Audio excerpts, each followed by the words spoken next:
Bonjour Jean-Philippe, est-ce que je peux te tutoyer? Bien sûr, avec plaisir. Alors, est-ce que tu peux te présenter? Est-ce que tu peux présenter la CIMAD? Alors moi je suis donc Jean-Philippe Turpin, je suis responsable d'un centre d'accueil de demandeurs d'asile. Donc on héberge des personnes qui sont en procédure d'asile, le temps de la procédure. Et je travaille pour la CIMAD. Donc la CIMAD c'est une association qui est très ancienne, puisqu'elle elle a été créée en 1930, 39 exactement. Notre objectif c'est de défendre les droits des personnes étrangères. Ici à Béziers on gère un centre d'accueil, mais il n'y a pas que cette activité-là, on fait surtout des permanences juridiques. Donc on connaît bien le droit des étrangers et on essaie de défendre les personnes dans la reconnaissance de leurs droits, aussi bien dans des permanences que dans des centres de rétention, que voilà, un peu partout, dans différentes actions. D'accord. Et au niveau de ton activité sur place, est-ce que tu as senti un changement depuis que Robert Ménard est élu à la mairie?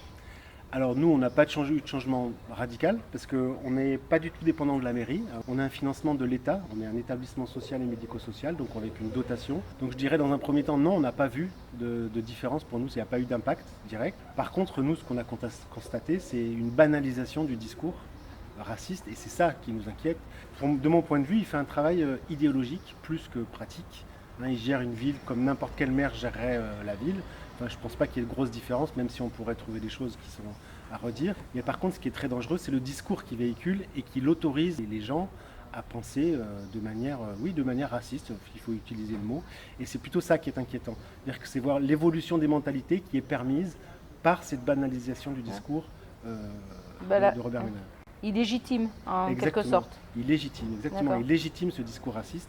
Et pour nous, en bout de chaîne, un jour, alors pour l'instant, on n'a pas vu d'impact directement sur nos actions, mais il légitime des actions racistes.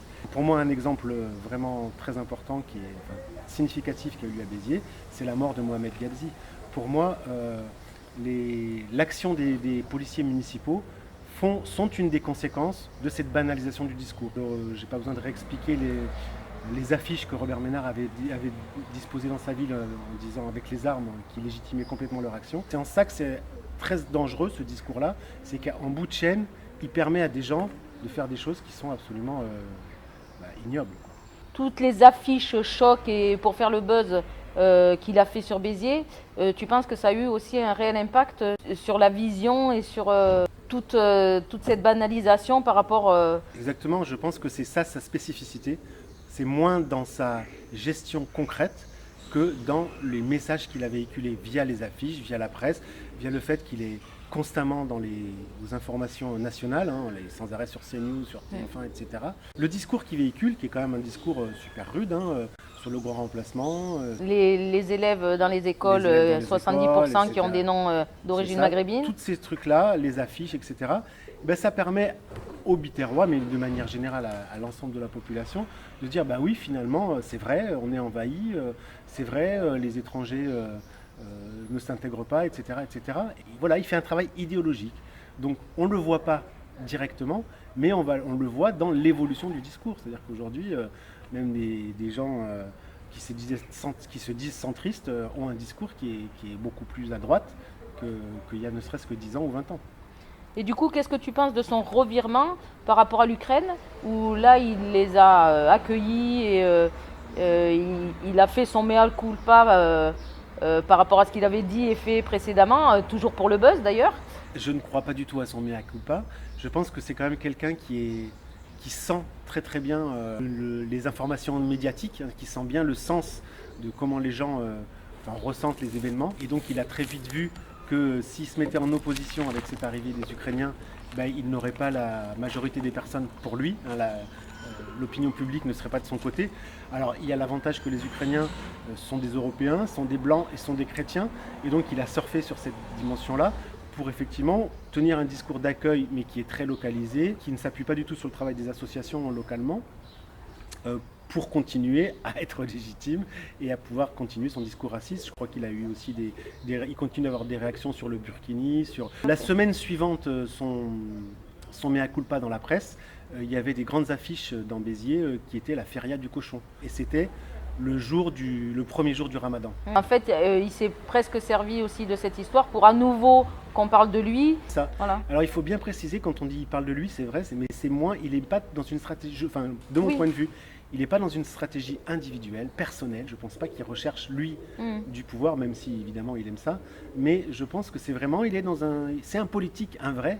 Et ce qui l'intéresse, c'est que son discours soit véhiculé et son discours continue de passer. Et donc, c'est en ça que c'est un danger. Hein. C'est le fait qu'il surfe sur l'opinion, sur le médiatique, pour véhiculer un discours de haine. Et du coup, qu'est-ce que tu penses de la politique migratoire sous Macron? Alors la politique migratoire sous Macron, j'allais dire c'est la même que les autres précédemment, en plus dur. Mais ça, moi, ça fait maintenant 20 ans que je travaille avec des étrangers et je vois ça depuis toujours. Chaque nouveau gouvernement essaye de rendre les lois de plus en plus dures et donc de restreindre l'accès aux personnes et aux droits des personnes. Alors sur les frontières, évidemment, ça fait qu'augmenter le prix du passage. Hein. Quand on monte les murs, le prix est plus cher. Quand je dis le prix est plus cher, c'est vraiment en espèces sonnantes et trébuchantes, mais aussi en souffrance. C'est-à-dire que c'est plus dur de passer, donc du coup les gens souffrent plus pour passer. Il y a beaucoup plus de morts. On a eu des morts en Méditerranée de manière très très importante, d'un nombre très important. Donc ça c'est une première chose. Et ensuite, ce que j'observe, c'est des évolutions sur... alors nous, on travaille sur la demande d'asile. Donc la demande d'asile s'appuie sur un texte qui est la Convention de Genève, qui est un texte international sur lequel la France ne peut pas revenir. Donc du coup, c'est tous les à côté, tous les droits afférents qui sont de plus en plus grignotés. Notamment, on a mis en place une procédure, ce qu'on appelle accélérée, qui permet que les demandeurs d'asile soient traités de manière beaucoup plus rapide et une régression dans leurs droits. Ils ont moins d'accès au logement, beaucoup moins d'accès à une allocation de survie, etc., etc. Donc c'est tous les droits afférents qui sont grignotés et aujourd'hui on a vraiment une évolution qui est très très inquiétante parce qu'elle restreint les droits qui normalement étaient acquis par la Convention de Genève. Je rappelle que la Convention de Genève, c'est pas de la charité qu'on propose aux étrangers, c'est vraiment, on propose une protection pour des gens qui risquent d'être persécutés dans leur pays. Qui risquent leur vie. Qui risquent leur vie. C'est tout à fait normal de les accueillir dignement. Et là, ce qu'on voit aujourd'hui avec l'accueil des Ukrainiens, c'est un modèle. Pour moi, je trouve ça très intéressant parce qu'on s'aperçoit que c'est possible. Les gens arrivent, ont tout de suite le droit au travail, ont une protection à la santé. Ils sont protégés. C'est vraiment le principe de la protection de Genève. Et donc, moi, j'aimerais bien que ce qu'on est en train... Ça applique à tout le monde. Ce qu'on a mis en place avec les Ukrainiens, ça applique à tout le monde, bien évidemment. Oui, en fait, on leur met des bâtons dans les roues, on les décourage pour qu'ils ne puissent pas... C'est-à-dire qu'il y a une suspicion sur tous les demandeurs d'asile, une suspicion qui est mise en place et qui nous fait penser que les demandeurs d'asile ne sont pas forcément des gens qui souffrent. Or, quand on regarde les nationalités aujourd'hui, moi ici, il y a des gens qui arrivent d'Afghanistan, de Syrie, du Soudan. Donc on ne peut pas dire que ce soit des endroits très, très tranquilles sur Terre. Est-ce que tu penses, du coup, pour les législatives, que si Mathilde Tastavi ou Emmanuel Ménard étaient élus, ça impacterait au point de vue des exilés? Non, mais je pense que si le gouvernement, enfin l'Assemblée reste la même que celle reste de la même couleur que celle qui est aujourd'hui, on va avoir les mêmes évolutions juridiques. Et en ce qui concerne les étrangers, c'est évident qu'on va avoir moins de droits. Nous, de toute façon, on va gérer, parce qu'on est au quotidien avec les gens et on va devoir gérer ces régressions de droits. C'est évident que si on a une Assemblée qui ne change pas de couleur, le résultat sera le même. Mais vous êtes obligé de vous adapter et de trouver les petites feintes pour permettre à ce que leurs droits ne régressent pas. C'est ça. Alors après, on est obligé, nous, on est dans un état de droit, donc on respecte évidemment l'état de droit. Il faut pas non plus oublier que les droits, ils ne sont pas inscrits dans les textes une fois pour toutes. Il faut les mettre en pratique. Et donc ça nécessite par exemple du contentieux, on saisit les tribunaux quand on juge nécessaire, etc., etc. Donc on fait vivre le droit, ça c'est très important. Mais après le reste de notre travail, c'est de remettre de l'humanité là où il n'y en a plus. Et ça effectivement c'est des interstices comme tu dis très bien. Là c'est de la relation humaine parce qu'il y a des gens qui sont vraiment en souffrance. Parce qu'aujourd'hui c'est difficile de se soigner, c'est même une fois pas possible d'avoir des droits à la santé. C'est pas possible d'avoir des droits au logement, même à l'hébergement. Donc on a des gens qui dorment dehors, on a des gens qui rentrent dans des circuits de travail au black avec toute la violence qu'il y a derrière, etc., etc. Donc c'est vrai qu'aujourd'hui, les étrangers sont un symptôme de notre société. J'aime bien dire ça aussi, c'est-à-dire que oui, il faut aussi défendre les étrangers parce qu'ils ont besoin de dignité, mais c'est la manière dont on traite les étrangers, ça nous dit aussi de notre propre société. montre-moi comment tu gères les étrangers, je te dirai qui tu es. C'est un peu ça. Et on voit très bien que ce qui est mis en place aujourd'hui pour les étrangers va glisser et va s'adapter aussi pour les non-étrangers. Hein, je pense par exemple nos voisins. nos voisins, voilà. Je pense par exemple à la carte. Aujourd'hui, les demandeurs d'asile, ils ont une carte pour avoir une allocation, parce qu'il y a une allocation pour survivre, d'environ 6 euros par jour pour pouvoir se nourrir. Bah, cette allocation, avant, elle était versée sur un compte. Aujourd'hui, c'est une carte prépayée. Donc, ils ne peuvent que dépenser dans certains magasins. C'est pas une carte, ils n'ont pas leur argent disponible. Bon, on voit très bien que cette évolution de paiement par carte, elle va pouvoir glisser à beaucoup d'autres services sociaux qui sont pour les Français. J'attends de voir que le RSA soit versé sur des cartes telles que celle-là.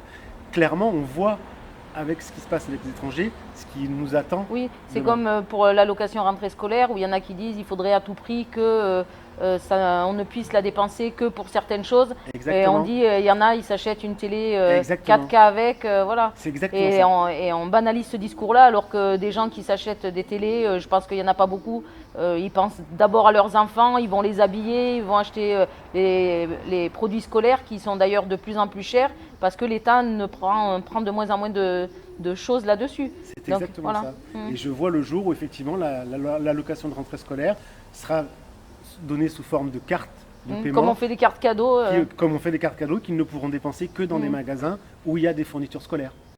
Donc toutes ces actions ont quand même besoin de moyens humains, mais aussi de moyens financiers. Et le problème, c'est que le gouvernement, c'est pas sa priorité. Clairement, c'est pas sa priorité. Là-dessus, ne serait-ce que nous, nos dotations, elles n'ont pas évolué depuis... je n'ose même pas imaginer le nombre d'années, mais ça fait effectivement plusieurs années. Et puis il y a aussi un autre aspect qu'on voit moins, mais c'est la dématérialisation. C'est-à-dire qu'aujourd'hui, le gouvernement actuel a mis en place une dématérialisation globale. On fait tout par Internet aujourd'hui, ce qui est d'un côté très pratique pour nous, parce qu'on est éduqués, parce qu'on a des ordinateurs. Quand c'est des étrangers qui ne parlent pas bien français, qui n'ont pas bien compris le sens des procédures dans lesquelles ils sont, c'est une catastrophe, quoi. Et aujourd'hui, là, on a un vrai problème avec l'accès au service public. Alors nous, ce qui nous concerne, c'est le service des étrangers, mais aussi tout ce qui est des droits, la CAF, etc. Là, on a de grosses difficultés avec les personnes, parce que le fait que ça soit dématérialisé, que ça passe par des ordinateurs, que ça passe par une langue qui est difficilement accessible, fait que les gens ne sont plus autonomes, ils ont perdu de l'autonomie. On l'a vu d'ailleurs pendant la crise Covid, quand ils ont mis en place justement tout ce qui était éducation à la maison, il y avait une grande fracture entre ceux qui avaient Internet et des ordinateurs et la population qui n'ont souvent pour avoir accès à Internet que leur téléphone. Pour faire suivre tous les élèves, etc. là-dessus, c'était très compliqué. C'est ça, voilà. C'est ça. Et nous, alors, du coup, ça nous donne beaucoup plus de travail, du coup. Parce qu'on est obligé d'accompagner les personnes dans ces procédures. On parle de fracture numérique, mais nous, on la vit vraiment au quotidien. Mais merci. De rien. Bonne chance. Merci beaucoup.